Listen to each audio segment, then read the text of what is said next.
Okay, good morning sa inyo lahat mga kapatid. June 29, group chat ulit tayo. So, salamat sa Panginoon na niloloob niya lagi na makasamba pa rin tayo sa Kanya. Maibigay niya yung mga message niya sa prophet saka sa inyong lingkod. Ang mensahe ng Panginoon sa atin sa lingkod ito, the word of God shall never pass away. Kasi sabi ng Panginoon sa dyan in the beginning was the Word, and the Word was with God, and the Word was God. So the Word of God is God. So God will never pass away. Lahat ng bagay mawawala, pero ang Diyos hindi mawawala. He's from eternity to eternity, from everlasting to everlasting. Kaya pag nasa atin ang salita ng Diyos, hindi rin tayo mawawala. Magkakaroon tayo ng eternal life. Kung paanong ang karakteristik ng Diyos ay mapapasa atin. Magiging katulad tayo ng Panginoong Hesus. So yun ang buong plano ng Ama, at ititiranan niya tayo doon sa kanyang bahay pagdating ng tamang panahon sa takdang ipinangako ng Ama sa atin. Kasi sabi dito sa Matthew 24:35 yung ganito ang langit at ang lupa ay lilipas, datapwat ang aking mga salita ay hindi lilipas. Kasi pinireserve ng Panginoon ng kanyang salita Sabi sa Psalm 12:6-7.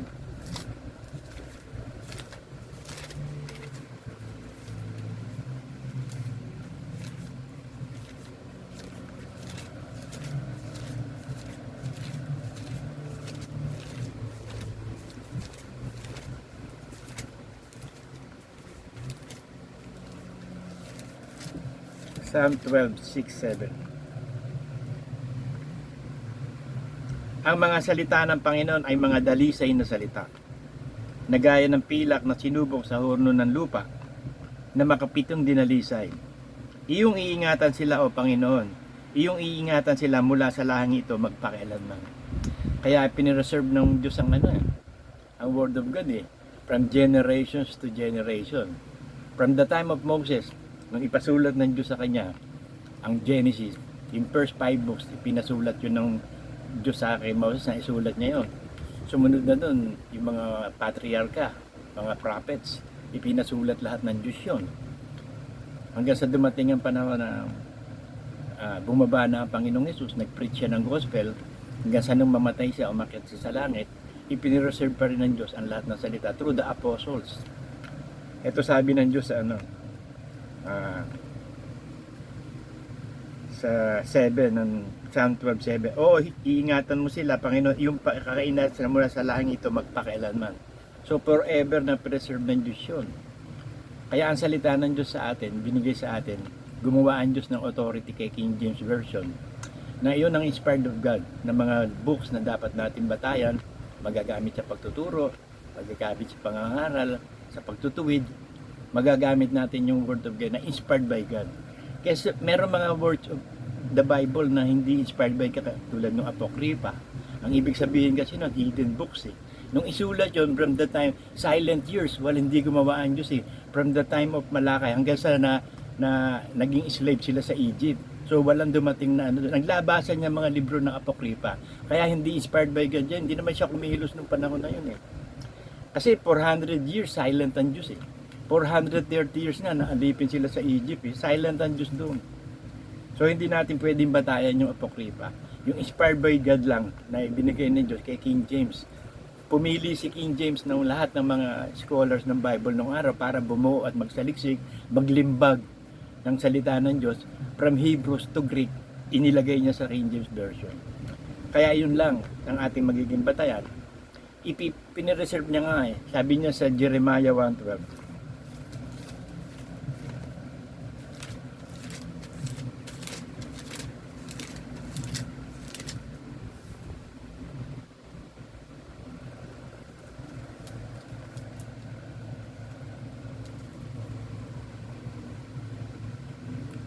Nang magkakaroon, sinabi ng Panginoon sa akin kay Jeremiah, iyong nakitang mabuti sapagkat aking iniingatan ang aking salita upang isagawa. So pinireserve niya itong Bible from the Old Testament to the New Testament para maisagawa ang lahat ng kautusan dito, at nabubuhay ngayon tayo sa dispensation of the law of faith in Jesus Christ. Kaya ipinreserve lahat ng Diyos yan para maisagawa natin ito sa panahon. From generation to generation, pagpapalain niya ang susunod sa kanyang salita. Sinabi rin niya sa Isaiah 34:16 ng ganito.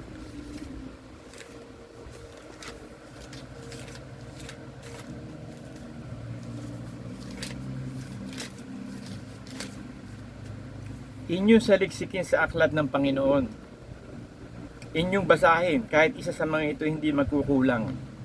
Walang mangangailangan ng kanyang kasama, sapagkat inuutos ng aking bibig at pinisan sila ng kanyang Espiritu Santo.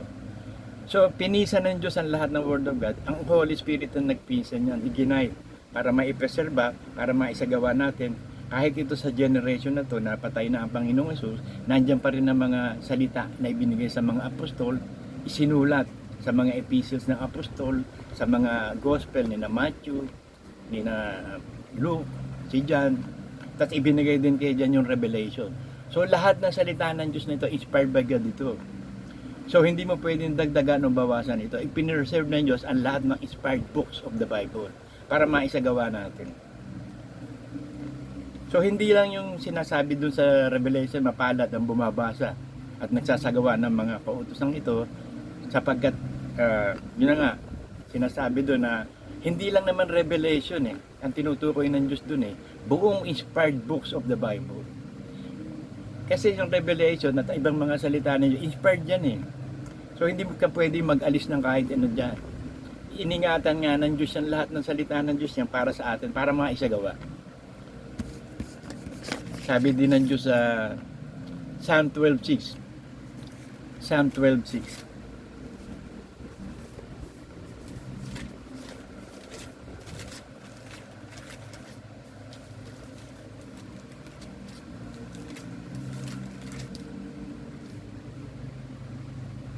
Ang mga salita ng Panginoon ay dalisay na salita, nagaya ng pilak na sinubok sa uno sa lupa at makapitong dinalisay. So lahat yan, lahat ng inspired books of the Bible, talagang mapagkakatiwalaan natin. Yung dinalisay na yan naipako na sa krus yan, maling na buhay na yan, na-glorified na yan Kaya sigurado yan, lahat ng inspired books of the Bible, through the New Testament, yun ang susundin natin.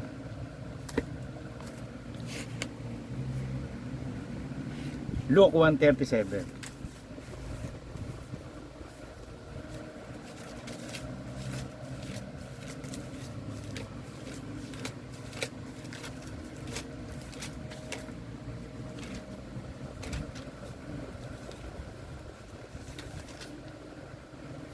Sapagkat walang salitang mula sa Diyos na hindi may kapangyarihan. So lahat ng sinalita ng Diyos, may kapangyarihan yan. Pag sinampalatayaan mo, magaganap agad yan. There is power in the word.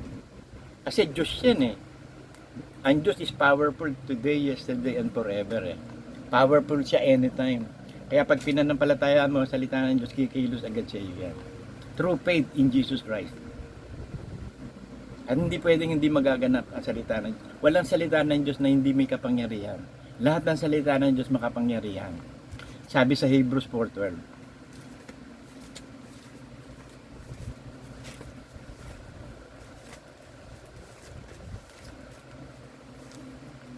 Sapagkat ang salita ng Diyos ay buhay at mabisa at matalas kaysa alinman tabak na may dalawang talim. Bumabaon hanggang sa paghihiwalay ng kaluluwa at ng espiritu, ng mga kasukasuan at ng utak, at madaling kumilala ng mga pag-iisip sa haka ng puso. So, sinabi dalawa yan Dalawa yung talim ng tabak na yan. Yung Old Testament at yung New Testament. Yung Old Testament magagamit din natin yun, pero hindi na yung mga ordinances ni Moses o mga rituals. Yung mga nandun din na sinulat ng mga prophets hanggang sa panahon ng Revelation, hanggang sa panahon ng future events. So, yun magagamit natin lahat yan. Kasi inspired by God yung mga sinulat ng mga prophet na yan Kaya sabi ng Diyos, kapag ang isang propeta nagsalita at hindi naganap, huwag mo siyang katakutan, nagsasalita siya na may kaambugan. Sapagkat walang sinalita ang Diyos na prophecy na hindi magaganap. Sa Old Testament, napakaraming prophecy to the future, yung kay Daniel, kay Jeremiah. Nasa future pa yung mga yan, pero magaganap lahat yan sa panahon natin ngayon. Tapos kinonfirm yan sa mga ibang sulat sa Bible. May mga confirmation yan. Para malatiyak natin na yung isinulat sa Old Testament, mabisa pa rin yun hanggang sa New Testament. Kinumpirma ng Diyos yan. Kaya sabi, matala sa anumang tabak eh. May dalawang talim eh.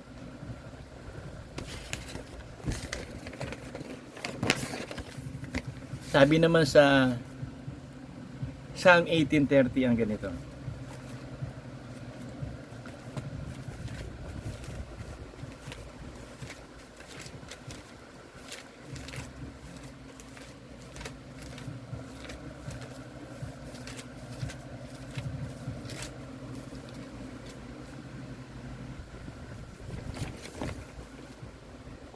Tungkol sa Diyos, ang kanyang lakad ay sakdal. Ang salita ng Panginoon ay subok, siya'y kalasag ng lahat na nanganganlong sa Kanya. So kapag nagtitiwala tayo sa Diyos, kalasag yan eh. Ibig sabihin, proteksyon. Proteksyon natin sa bawat buhay natin sa lupa, ang salita ng Diyos. Pag ginamit natin ang salita ng Diyos, true faith in Jesus Christ, yung Holy Spirit kikilos agad. Siya yung kalasag. Siya yung refuge. Siya yung haharang didepensa sa atin sa anumang gawa ng Diablo. Kaya napakahalaga ng pananampalataya sa salita ng Diyos. Kasi forever and ever ang salita ng Diyos eh. Anytime mo siya gamitin. Every second, every minute of your life, gamitin mo siya. May power siya, true faith.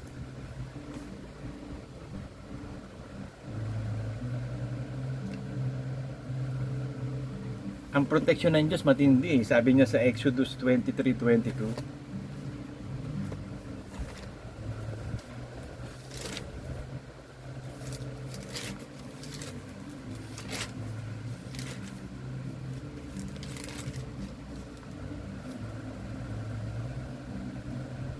Ito sabi niya ng Diyos, dadapwat kung didinggin yung lubos ang kanyang tinig at gagawin mo ang lahat ng aking salita, ay magiging kaaway nga ako ng iyong kaaway, kaalit ng iyong mga kaalit.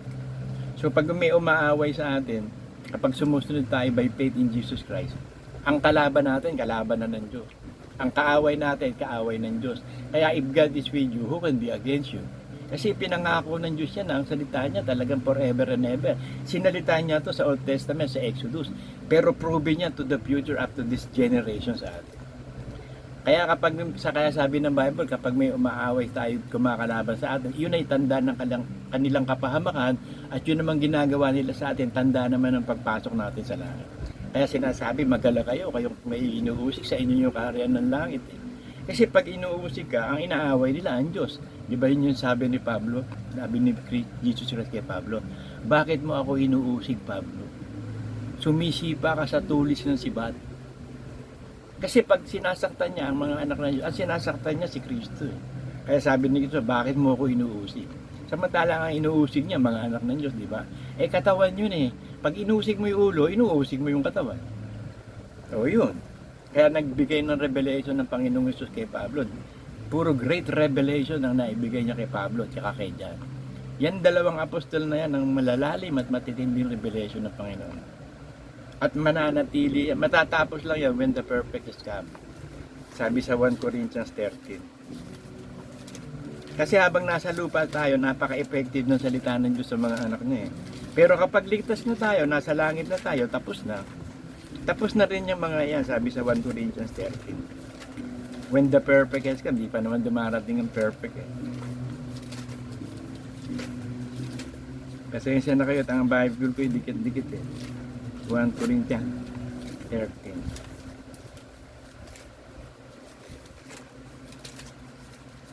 Pungkolyo pa itong kamay ko. Ang hirap igalaw eh.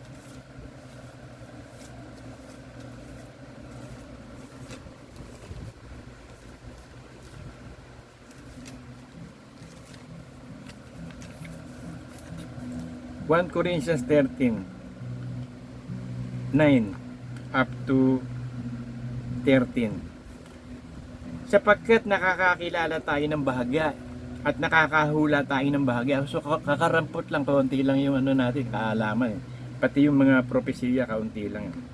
Dadapwat kapag dumating na ang sakdal, ang bahagya matatapos. So matatapos na to. Kasi matatapos na rin ang church age pag nag-rapture. Matatapos na rin yun. Ito sabi niya, nang ako'y bata pa, nagsasalita akong gaya ng bata, nagdaramdam akong gaya ng bata. nag-iisip akong gaya ng bata. Ngayon, naganap na ang aking pagkatao. Iniwan ko na ang mga bagay ng pagkabata. Sapagkat ngayon, malabo tayo nakakakita sa isang salamin.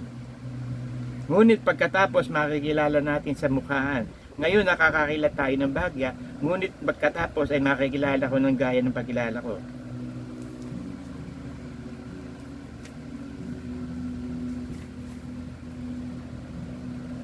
So, ganun eh.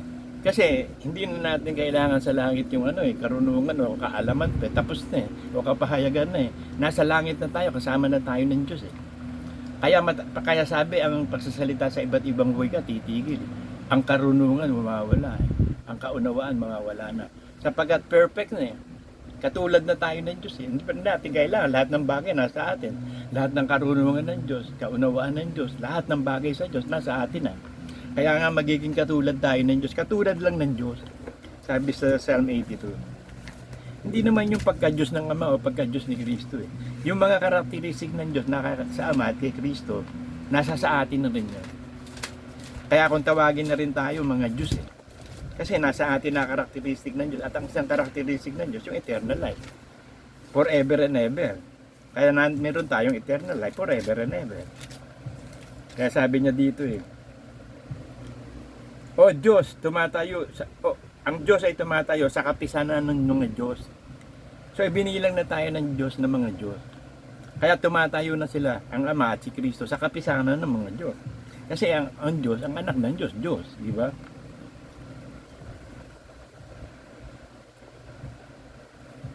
Akin sinasabi, kayo mga Diyos at kayong lahat ng mga anak ng kataas-taasan. So pag naging anak ka ng Diyos sa pamamagitan ng renewal o tinatawag na regeneration, pagiging born again, ibinilang ka na life resurrected in Christ. Katulad ka na ng Panginoong Jesus. So ibinibilang ka ng Diyos ng mga Diyos na. Kasi anak ka na Alam namang anak ka ng Diyos, tatakwil kang hindi anak. Anak na tayo ng Diyos Dati na tayong nawala Dati anak tayo ng Diablo. Ngayon nung malagilin ng Diyos, natawagin tayo, hinirang tayo, pinili tayo, ibinigay sa atin ng Espiritu Santo. So nanahan na ang Espiritu Santo sa atin at nananahan ang salita ng Diyos. Kaya sabi, ilagay ang salita ng Diyos sa puso para hindi tayo magkasala. Ang salita ng Diyos na itinatanim sa ating kaluluwa ang makakapagligtas sa atin. So unti-unti ang proseso ng kaligtasan, itinatanim ang salita ng Diyos sa atin.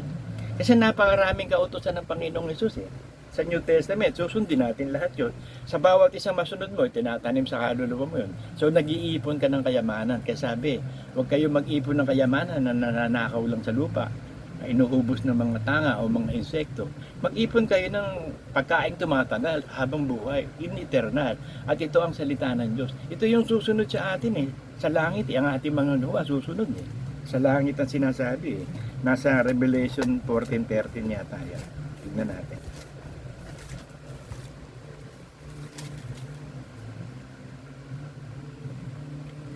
At narinig ko ang isang tinig na mula sa langit na nagsasabi, isulat mo, mapapalad ang mga patay na nangamatay sa Panginoon. Mula ngayon, sinasabi ng Espiritu upang sila ay magpahinga na sa kanilang mga gawa. Sapagkat ang kanilang gawa ay sumusunod sa kanila. So yung mga patay na namatay na, nakasunod sa kalooban ng Diyos, yung salita na isusunod, at yung mga buhay na hindi mamamatay, lahat ng gawa natin nakasulat sa aklat ng buhay. Kaya aklat ng buhay, buhay Mga buhay tayo lahat Kaya lang meron na mga namatay. Yung katawan lang naman ang namatay Kaya ang susulbi ng Diyos yun sa rapture. I-glorify yung unang namatay, yung mga katawan. Glorified. Kasi inihanda na ng Diyos sa atin ang lahat Justified ang Espiritu at ang kaluluwa, ni-restored. Ni-restored ang kaluluwa natin. Naging katulad tayo ng ang karakter natin, pag-iisip, damdamin, kalooban, nagiging katulad ng Panginoong Jesus. Kaya nung makompleto na yung process of regeneration sa atin, time na para punuin na yung kapunuan bilang ng hentil, pabababain na ng Ama si Kristo para kunin na niya tayong lahat. At ang unang kukunin ni Kristo, ang unang bubuhayin yung mga patay. At yung mga buhay, hindi na mamamatay. So yun ang ating prayer Kasi ang kapangyarihan ng Diyos, ang gospel, sabi sa Romans 1:16 yung Ebanghelyo ni Kristo, ang salita ng Diyos, ang kapangyarihan Ito sabi niya, sapagkat hindi ko ikinahihiya ang Ebanghelyo, Sapagkat siyang kapangyarihan ng Diyos ay ikaliligtas ng bawat sumasampalataya. Unay sa Hudyo, gayon din sa Griego. Kasi pag sinabing Griego, yun ay yung mga Gentiles. Kasi ang Hudyo, yan ang chosen people of God. Eh. Pag hindi ka Israelita, hentil ka. Eh, nung panahon na yun, Griego yung ginagamit nilang mga languages. Eh. Yung isinulat na New Testament, sa Griego ginawa yun. Yung Hebrews naman, sa Israel yun eh. Yung Old Testament. Pero yung New Testament na, Greek na yun. Kaya binatayan ng scripture sa paglilimbag mula sa Griego at sa Hebrew. Isinulat ng Bible. So galing yan sa maraming scriptures. 39 books of the Old Testament, 27 books of the New Testament. Yung 14 books, apokripa yun, hindi isinama ng Diyos yun. Kaya 66 books all in all ang ating batayan ng pananampalataya. Binasa ko sa inyo yung sa Exodus, di ba? Exodus yun, North Old Testament yun, bakit ginagamit natin ngayon? So double ay yung tabakin, dalawa ang ang talas ng tabakin, yung Old Testament at New Testament. Kasi i-confirm ng New Testament yung nakasulat sa Old. Kasi naganap yung Old Testament para sa ikatututo natin. Para pagdating ng kautusan ni Kristo, masunod natin, kumpirmado galing din sa Old Testament yun. Kaya mabisa ang tabak ng Diyos eh. Dalawa ang tabak, yung Old Testament at New Testament. Pero ngayon, mabubuhay tayo sa faith in Jesus Christ. Sa New Testament ng kautusan, hindi na yung Old Testament. Sabi na Acts 13:39. At sa pamamagitan niya, ang bawat mananampalataya inaaring ganap sa lahat ng bagay. Kasi sa Old Testament, yung kautusan, hindi inaaring ganap sa lahat ng bagay yun eh. Kasi hindi yun ang dugo ni Kristo, dugo ng mga hayop ang ginamit eh. Yun lang pagpapakita na ang kaligtasan ng mga kasalanan sa pamamagitan ng dugo. So once and for all, sinulod na ng Panginoong Hesus yung dugo niya naglinis ng lahat ng kasalanan. So hindi na uulitin pa uli ang pagpapako sa krus. Kaya yung pagbaba ni Kristo, para kunin na lang ang sumasampalataya. Kaya ang kakailangan gawin ng pagsunod natin ngayon sa New Testament eh. The laws of Christ, yun ang bubuhatin natin araw-araw. Sa pamamagitan niya, ang bawat mananampalataya inaaring ganap sa lahat ng bagay na sa ito hindi kayo aariing ganap sa pamamagitan ng kautusan ni Moses. So kung mabubuhay ka pa ngayon sa 10 Commandments, yung lahat ng 10 Commandments na yun, binubuo yun sa pag-ibig. Ang batayan ng ibang ngayon, ayon sa 10 utos, hindi, napakaraming utos eh. Kung babatay ka sa 10 utos, hindi ka maliligtas. Bakit? Meron bang utos si Moses na mapagbautismo kayo sa tubig? May utos ba si Moses na bautismo kayo sa Espiritu? Wala namang inutos yun eh. So paano ka maliligtas sa kautosan ni Moses? Kaya nga sabi ng Diyos, kung walang kakulungan, hindi na dapat pinalitan ng bago. May kakulangan yung Old Testament, kaya pinalitan ng bago. At yung luma na, nawawala na, hindi na yung bago na. Kaya bagong testamento. Kasi ang Diyos, gusto niya lahat bago. Pati pangalan ng Panginoong Hesus, babaguhin. Pangalan natin, babaguhin. Kaya ngayon, ang ginagawa ng Diyos sa atin, binabago niya tayo. Kaya ipinireserve na yung salita ng Diyos eh. Pag hindi niya ipipreserve yun, magpapabago sa atin? Paano maitatanim yung salita kung hindi na i-preserve? Kaya sabi, heaven and earth shall pass away. Behold, the world shall never pass away. Lagi nandiyan ng Diyos eh. Kaya sabi niya, 3 yung mananatili. At datapwat ngayon nananatili ang 3 ito, ang pananampalataya, ang pag-asa at ang pag-ibig. So yung pag-asa natin sa kaligtasan, magiging realidad yun, true faith. At ang gagamitin natin para makasunod sa faith, pag-ibig. And the greatest is love. Kasi ang Diyos ang pag-ibig. Kaya sabi, kung meron ka mang nagsasalita ka ng iba't ibang wika, papalais yun, pero wala kang pag-ibig, wala kang kabuluhan. So yung pag-ibig ang susi, kasi yun ang wala kay Lucifer eh. Yung pag-ibig ng Diyos, nawala eh. Itinapon niya eh. Tinapon din siya. Kung ano yung ginawa mo, gagawin sa'yo eh. Tinapon niya yung pag-ibig ng Diyos eh. O di itinapon din siya. Sa tribulasyon, tatapon siya ni Michael dito sa lupa eh. Pagtapon niya rito, kasi nagwawala na si Satanas eh. Konting panahon na lang yan. Kaya pag bato ng Michael dito sa lupa, hahanap siya ng titirhan niya, makikita niya yung Antikristo eh. Handang-handa na para i-process niya eh. So kasi ang mga masasamang espiritu, gumiginhawa yan kapag napaka-process ng tao. Kaya sinabi nila, naghahanap sila ng matitirhan nila na walang tubig. Kasi may tubig, o salita ng Diyos, kasi ang salita ng Diyos, salitang naglilinis eh. Kung may tubig, kaya sabi, kapag nakita niya na malinis na, papasok siya, magsasama pa ng 7 masasamang espiritu pa. Kasi walang tubig na, walang word of God dun eh. Kaya kapag nasa iyo na ang Diyos, nasa iyo na, didiligan ka ng tubig. Sabi sa Jeremiah 17:10.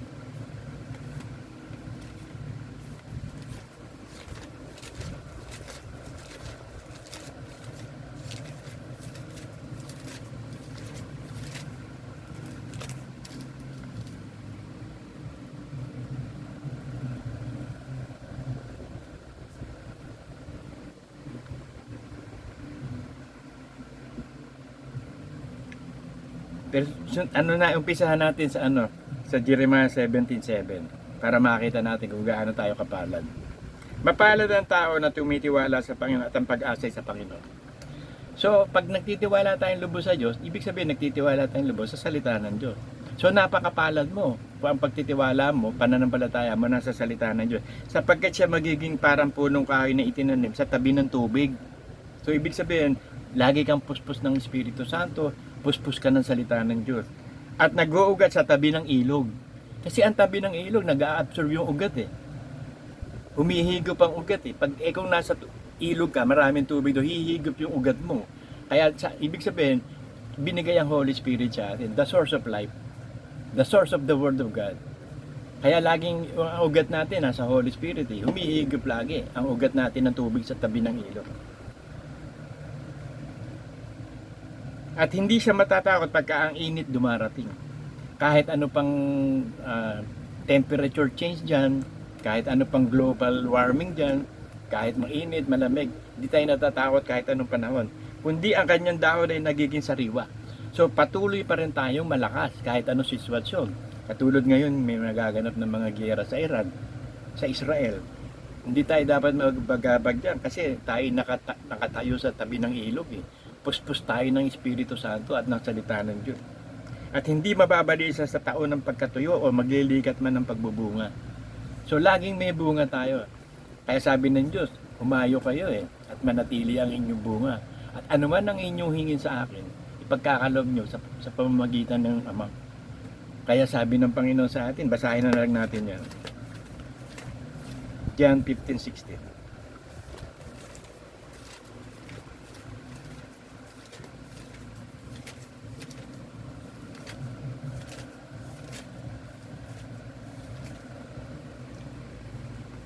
Ako hindi nyo hinirang. Ngunit kayo hinirang ko. So naipalawanan ko na to sa inyo sa maraming preaching ko ng predestination.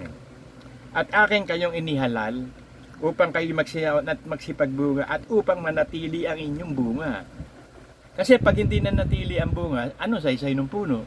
Di ba nang dumaan si Jesus Christ sa fig tree? Sabi niya, pipitas ako rito ng bunga. Ba't walang bunga itong punong to? Alisin mo na nga yan. Sabi nung tagapangasiwa, Panginoon, bigyan pa natin ng konting araw. Bigyan pa natin ng 1 taon. Kapag hindi ito nagbunga, bunutin mo na. So ang Diyos pa rin ang bubunot, hindi yung tagapangasiwa. Pero nag-request yung tagapangasiwa na, wag na muna Panginoon, baka pwedeng bigyan ng chance. So gano'n ang Diyos mapagpahinuhod siya na ayaw niya na hindi maligtas ang lahat eh. Sabi niya sa 2 Peter 3:9.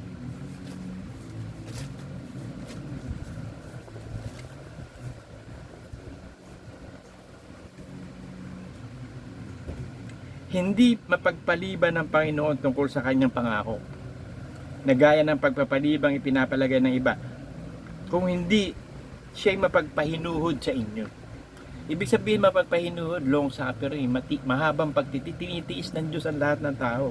Na hindi niya ibig na sino man ay mapaham, kundi ang lahat ay magsipagsisi.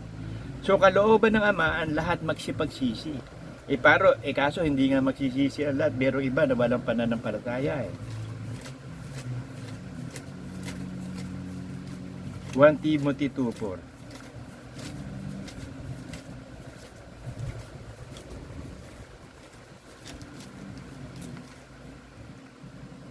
Na siyang may ibig na ang lahat ng tao ay maligtas Kasi nilikha niya ang lahat ng tao eh. So, meron siyang responsibility na pangalagaan ito. Kaya naglagay siya ng Garden of Eden para hindi na magtrabaho tao eh.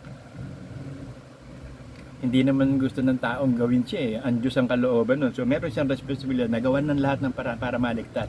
Ngayon, para matiyak niya nga ang kaligtasan, binigyan tayo ng free will. Para malaman ng Diyos kung sino yung tatanggap sa Kanya. Para mahalal niya, mahirang niya. At maisulat niya sa aklat ng buhay na hindi na mabura. Yun ang plano ng Diyos. Na ang lahat ng tayo ibig maligtas at makaalam ng katotohanan. Kaya, when the perfect has come, tapos na yung lahat eh. Malalaman na natin lahat kasi sa langit eh. Makakaalam na tayo ng lahat ng katotohanan. Kaya ibig niya lahat maligtas eh. Para makita siya ng lahat ng nilikha niya at mailigtas niya ang lahat. Kaya naman, hindi naman pwedeng mangyari ngayon. Kasi sabi sa 2 Thessalonians 3:2, meron nakasulat sa 2 Thessalonians 3:2 eh. At upang kami maligtas sa mga taong walang katuwiran at masasama, sapagkat hindi lahat mayroong pananampalataya. So hindi lahat. So nakita ng Ama eh. Nung ibigay yung free will sa tao, kasi alam niya yung pasimula at katapusan eh. From the beginning, He is the first and the beginning. He is the Alpha and the Omega eh. Alam niya yung simula at ang katapusan ng lahat ng tao. So, kung binigyan niya ng free will para matiyak niya, subukan. Susubukan niya kung sino yung talagang tatanggap sa kanya. So, nakakilala na niya nga tayo. Sinulat ang pangalan natin sa aklat ng buhay. Hinirang niya tayo, tinawag tayo, at niluwalhati tayo. Ngayon, yung mga hindi kasama sa aklat ng buhay, sa second resurrection niya bubuhayin para mabatay ang kanilang hatol sa tama't maling ginawa. Kasi kumain sila ng bunga ng pag-aalam ng tama't mali. Eh, yun yung utos eh. Kaisa-isang utos kay Eva at kay Adan, sinuway ni Eva at ni Adan eh. Kaya yun din ang kautusan ng Diyos sa lahat ng tao. Pag kumain ka ng bunga ng pag-aalam ng tama't mali, eh mamamatay ka, pupunta ka impyerno. Pero kung kakainin mo yung puno ng buhay, si Kristo, kaya forever and ever hindi ka mamamatay. Kaya inalis ng Diyos agad-agad yun eh. Para maproteksyonan, kung matalino na nga si may sarili ng isip si Eva at Adan eh. Tiya kakain sila ng ng bunga ng buhay. Kaya sabi ng Diyos, naku, baka kumain sila ng bunga ng buhay, hindi na sila mamamatay. So forever na makasalanan ng tao, hindi yun ang will of God eh. Ang will of God, ang gusto ng Diyos, banal ang lahat ng nilikha niya. Banal ang lahat ng mga anak niya. Eh kung kakainin ni Eva at Eddie, biruin mo, makasalanan sila. Forever and ever silang buhay na makasalanan. Grabe mangyayari yun. Kaya nilagyan muna ng apoy na espada eh. Ng mga nilagyan doon ng anghel na tagabag para hindi mapasok na Eva at ni Adan. Ngayon, ang ginawa ng Diyos, kinuha na yung puno ng buhay, dinala sa langit. Kasi ang plano naman ng Diyos doon, kumain tayo doon sa puno ng buhay na yun pag nasa langit na tayo at nagbabago-bago ng bunga yun. Every month, bago. Hanggang ngayon, sa February, Santol. Basta yun, iba-ibang bunga kakainin natin doon. Mag-e-enjoy talaga tayo doon. Ang nakikita pa lang nating enjoyment nga doon, yung sa puno ng buhay. Pagtambay natin doon, kakain lang tayo na, habang nagkukwentuhan tayo doon, kain lang tayo ng kain. Diba? Wala na magtatrabaho, wala na sumpa eh. Wala na rin mag-iikaputandog. Kasi ang ikaputandog, para maalis ka lang sa sumpa sa trabaho. At sa panganganak. Kaya kita nyo, yung mga Kristiyanong nanganganak, hindi sila masyadong delikado. Kaya by faith, paniwalaan mo lang na ang Diyos ang bahala sa iyo. Pag manganganak ka, ibigay mo sa Diyos ang pagtitiwala. Hamong ibugan ng Diyos yung anak mo. At iaanak mo yun ng safe, ligtas buhay. At malusog na bata. Pogi, maganda. Talagang para mga anghel sa langit ang mga mukha. Talagang ang anak ng Diyos, talagang nagliliwanag. Tingnan nyo yung mga anak ninyo, ang pupogit, ang gaganda. Diba? Anak ng Diyos eh. Diba? So ang Diyos ang lumilika ng lahat ng bagay. Kaya sabi ko nga, biruin mo, no? Nakapakahiwaga ng Diyos eh. Kasi yung sperm cell ng tao, millions and billions of yung dami nun eh. Kaya nga kapag kinetic nila kung baog o hindi, yung count ng sperm cell, sperm count. Kung gusto mo malaman kung baog ka o hindi, magpapa-sperm count. Eh pag nagpa-sperm count ka, titignan sa microscope doon o sa lahat ng mga proceedings na gagawin doon, millions and billions of sperm cell yun. Tapos kukuha lang ng Diyos doon ng isang sperm cell kasi hindi naman marami egg cell ng babae, isa lang eh. Kukuha ng isa tapos lalango yun doon sa fallopian tube. sa ovaryo hanggang mag-meet sila, magiging one cell silang pareho. Magiging isang ang tawag doon fertilization. Di ba pinag-aralan natin sa elementary? Magkakaroon ng fertilization, mape-fertilize yung sperm cell at egg cell. Pag na-fertilize ito, magsisimula maging embryo. Magiging fetus yun for about 30 days or something yata. Hanggang sa unti-unti na. Kaya mas matanda ang puso sa isip eh. Bakit? Kasi yung puso doon ng tibok eh. Nakita mo pag chine-check ng doktor, may tibok na. Ibig sabihin, may puso na yung tao. May buhay na. Kaya sabi, ang puso ay ang buhay. Pag tumitibok na, ibig sabihin, na yung buo na yun. Na yun, hanggang sa dumaan lang sa proseso ng pagiging tao. Kaya pagdating sa langit, kahit yung embryo na yun, tao na yun dun.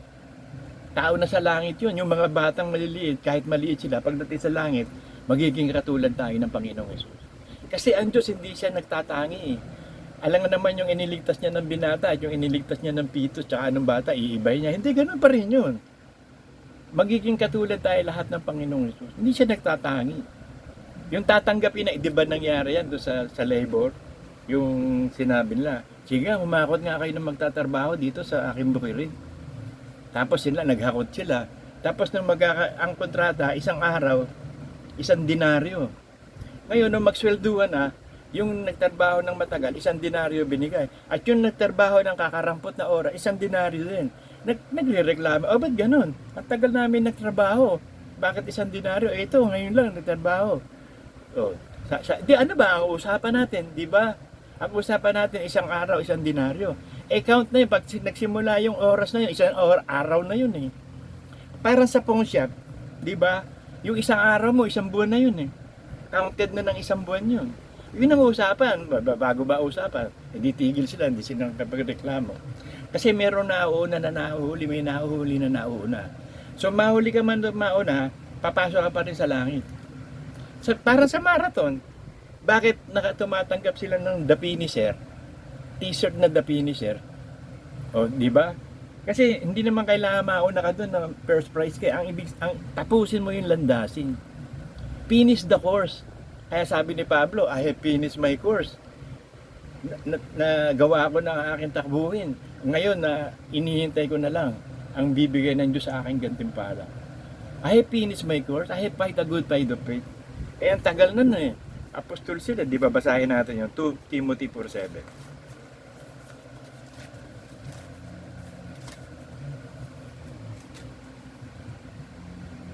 Nakipagbaka ako na mabuting pakikipagbaka. Natapos ko na ang aking takbo. So may marathon eh. Natapos niya yung takbo niya. Pero ang tagal na nagtatakbo ni Pablo, di ba? Tayo ngayon na lang tayo tumatakbo. Itong generation natin. Iningatan ko ang pananampalataya. So yun na suksi. Ingatan mo yung pananampalataya. Run the race by faith. Tumakbo ka ng may pananampalataya, may pananalig sa Diyos. Matagal man o mabilis o hindi. Buhat ngayon, natataan na sa akin ng putong ng katuwiran na ibibigay sa akin ng Panginoon ng tapat na oras sa araw na yon. Sa rapture. Yun yung araw na yun eh. The judgment begins in the house of God. Hahatulan na ng Diyos ang kanyang iglesia. At hindi lamang sa akin, kundi sa lahat din naman na naghahangad sa kanyang pagpapakita. So ang hatol ng Diyos sa atin, sa rapture pa eh. Kasi kailangan malupil niya yung kamatayan eh. Ang huling kalaban niya yung kamatayan eh, death eh. Lulupigin niya yun sa rapture. Kasi ang patay mabubuhay eh. Hindi nalupig na yung kamatayan, wala nang mamamatay. At yung buhay hindi mamamatay, di nalupig na kamatayan. Pag nalupig na yun, napailalim na lahat ng kapangyarihan sa kanya, darating naman ang araw na ibibigay naman ng Panginoong Hesus ng paghahari sa Ama. At ang maghahari naman ng Ama sa lahat. Malapit na yan mga kapatid. Panoorin natin tong gera na nagaganap na to sa Israel at si Iran. Kasi matagal pa yan, magkakampi-kampihan pa yan. Kukuha pa ng mga kakampihan eh. Ang makakakampi nga ng Iran, yung nakasulat sa Ezekiel 38 tsaka 39 eh. Yung Togarma, yung Put, yung Kus, yung Gog and Magog. Hindi natin alam yan sa present time ngayon kung ano pangalan niya mga yan eh. Pero ako may idea ako sa Gog and Magog, the Prince of Frost. Ibig sabihin yung prinsipe ng Russia, yung Rus, Russia eh. Prince of Frost, di Russia na yun. Yung iba pa. Kasi nung araw, nung mabasa ko yung yung gera noon, yung Second World War, nagkaroon ng ng pagkampi-kampi. Naghanap si Hitler ng kakampi sa kanya. Kasi today Germany, tomorrow the world. Talagang ang ambisyon niya, the world. Nakakakuha siya ng kakampi. Itong si Mussolini ng France, tsaka itong si Hirohito ng Japan. Kaya ang lakas ng loob ng Japan, bombahin ng Pearl Harbor. Bakit? May kakampi na siya, yung Germany. Ang dami na nasasakop ng Germany sa Europe. Nagsimula sa Austria, dire-diretso na yan. Naging domino principle, nagbaksakan na nasakop niya ng nasakop. Kaya nasakop ni Hitler ang France. Yun na naging allies ni Hitler, si Mussolini. Kaya ayun, ang tawag sa kanila Axis. Ngayon, meron silang kalaban, yung tinatawag na The Big Four. Ginaya yan nung panahon ni Joseph, ni Fernando, yung The Big Four kalaban nila. Ang The Big Four, yung England, yung China, Russia, tsaka US. Yan ang The Big Four. Binuo yan, bumuo sila ng United Nations. Sila yung bumuo ng United Nations. Kasi para maging kasi merong prophecy ang Diyos na ibabalik niya ang Israel sa bayan niya.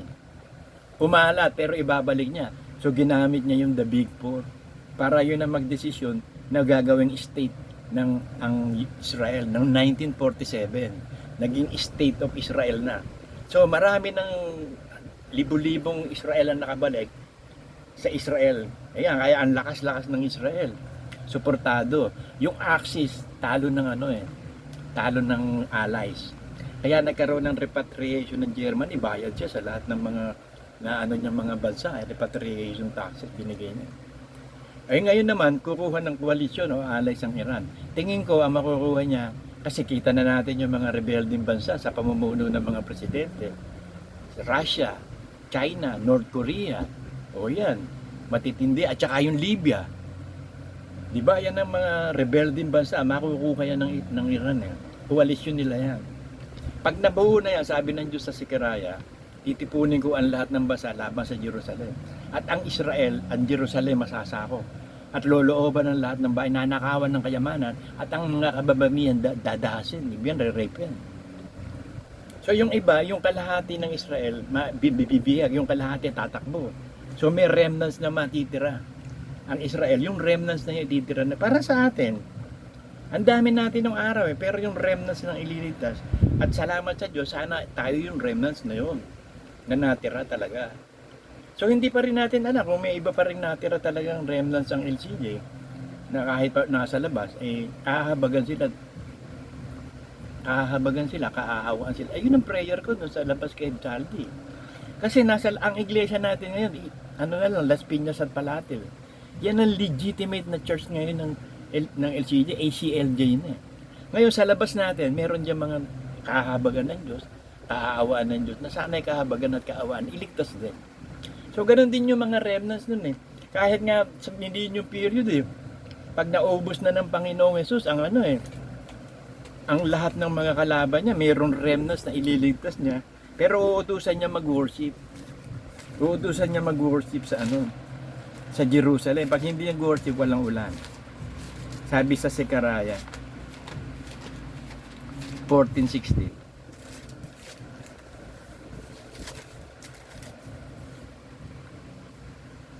At mangyayari sa bawat maiwan, so may remnants, sa lahat ng bansa na naparoon laban sa Jerusalem, kasi papasukin na ng koalisyon ng Jerusalem ng mga manggagabay o lulusubin ng Jerusalem, kukubkubin bababa na ang Panginoong Hesus kasama lahat ng banal. Papatayin niya lahat ng ito, lahat ng puwersang itong koalisyon. Kaya sabi, mangyayari na bawat maiwan. So meron pa rin maiiwan doon na hindi mamamatay. Laban sa ay aahon taon-taon upang sumamba sa hari ng Panginoon ng mga kubo. At upang ipangilin ang mga kapistahan ng balag. At mangyayari na ang sino man sa mga angkan sa lupa na hindi umahon sa Jerusalem upang sumamba sa hari sa Panginoon ng kubo, sila'y mawawala ng ulan. So walang pagpapala. Pag walang ulan, paano tutubo yung yung mga trigo, yung mga palay na, yung mga panan walang ulan Hindi naman pwedeng lupa lang, matutuyot ang lupa, mamamatay ang halaman. O di, kailangan may ulan May araw. Yung araw, hindi pa naman niya aalisin yan Tsaka pa niya gugunawin yan So yung araw, tsaka yung ulan, at tsaka yung lupa, yun ang magbubuhay sa panan Eh hindi ka sumamba. So nakasumpa ka ngayon. Hindi ngayon uulan sa iyo. Katulad ng panahon ni Elijah, yung istorya niya, di ba? Elijah of Tisba. Si Ahab, hari nang mamatay si Solomon, pumalit si Ahab na hari, napakasamang hari, at ang asawa niya si Jezebel. Napakasama ni Jezebel na propeta, pinapatay niya lahat ng propeta eh. At inuusik si Elijah. Alam niyo na istorya nito eh. 3 taon sabi ni Elijah, hindi uulan. Kaya nangamatayan lahat ng wala silang kain, nagkaroon ng pamin. Para patunayan, sabi ni Elijah, para patunayan ng Diyos ang Israel ay buhay, hinahamon kita Ahab, sama mo lahat ng mga propeta mo, 450 propeta mo, isama mo dito, maghahandog tayo sa Diyos. At kung sino yung tanggapin ng Diyos, yun ang may Diyos talagang tunay. O di nanood yung buong Israel na natitira, nanood sila sa labanan. Una, ang ginawa ng 450 prophets ni Baal ni Ahab talagang nilagay dun sa altar yung hayop na susunugin. Tapos sila, nagsayaw ng nagsayaw. Kasi naano sila asan na yung Diyos nyo? Natutulog siguro, hindi kayo marinig. O ba't hanggang ngayon hindi pa tinatanggap ng Diyos? Ilang oras na dumadaan, hapon na, wala pa rin. Ang ginawa nila, nagkudlit-kudlit sila ng dugo para magpatotoo ang nagsasakripisyo. Wala rin. Pero si Elijah, nung turn na sabi ni Elijah, ako na. O ilagay nyo rito yung hain natin na para sa Panginoon. Busan nyo pa ng tubig. Binusan pa ng tubig. Para mapatunayan hindi pegi yung apoy. O nanalangin si Elijah, di ba? Panginoon, ikaw ang Diyos ng Israel. Pakita mo po sa kanila, ikaw ang Diyos na buhay. Meron apoy na nanggaling sa langit, tinupok yung offering. Nanumbalik yung remnants ng Israel din ng panahon na yon. Naniwala siya na buhay pa rin ng Diyos ng Israel. O yun ang istorya. Remnants, lahat remnants Lahat ng bagay remnants. Kaya ang ginawa ng Diyos na bahay doon sa langit wala, hindi pa nililika ang langit at ang lupa. Gumawa na siya ng bahay niya, titirhan Nandun sila ng Espiritu Santo, nandun sila ni Kristo. O gumawa ang bahay ng Diyos. Pero yung bahay na yon, chicken ko, kasi laki lang ng United States. Sa panahon ngayon, ang nakakatira lang sa United States, 1 billion, less than 2 billion Lumalabas na, sige, gawin na natin hanggang 5 billion. Hanggang 5 billion lang ba ang titira doon? Sa New Jerusalem? Hindi natin alam. Ang alam natin, square yun, cube yun Nakasulat sa Revelation yun Kung ano yung sukat ng length, ng width, tsaka ng height, pareho Parang yung kulungan ng mga kalapate, di ba? Tapos may sa south, sa north, sa east, tsaka sa west, may tigtatatlong arko na pintuan. Na bukasyon Pero walang makakapasok na abominable doon. Lahat lang nandun sa loob ng anak ng Diyos lang. Yun yung New Jerusalem na nilikha ng Diyos. Kasi alam na nga ng Diyos ang lahat ng bagay sa pasimula't katapusan Alam na niya ang bilang ng maliligtas. Kung yung mga bituin nga, bilang niya lahat ng galaxies Pati pangalan binigyan niya O, di ba, ganun katindi ang Diyos natin. Kaya sabi niya, hindi niyo ba alam na pati buhok niya bilang ng Diyos? Pero yung bilang ng Diyos yung puting buhok mo, yung itim mong buhok, at yung magiging puti pa. At yung mga itim na matitira, bilang ng Diyos yun. Ganon katindi ang Diyos natin, mga kapatid. Kaya mapalad tayo, napabilang tayo sa iglesyang itinatag ng Diyos. At manatili lang tayo matatag, matibay sa pananampalataya, at patuloy na magpakabana. In Jesus' name, mga kapatid. Amen.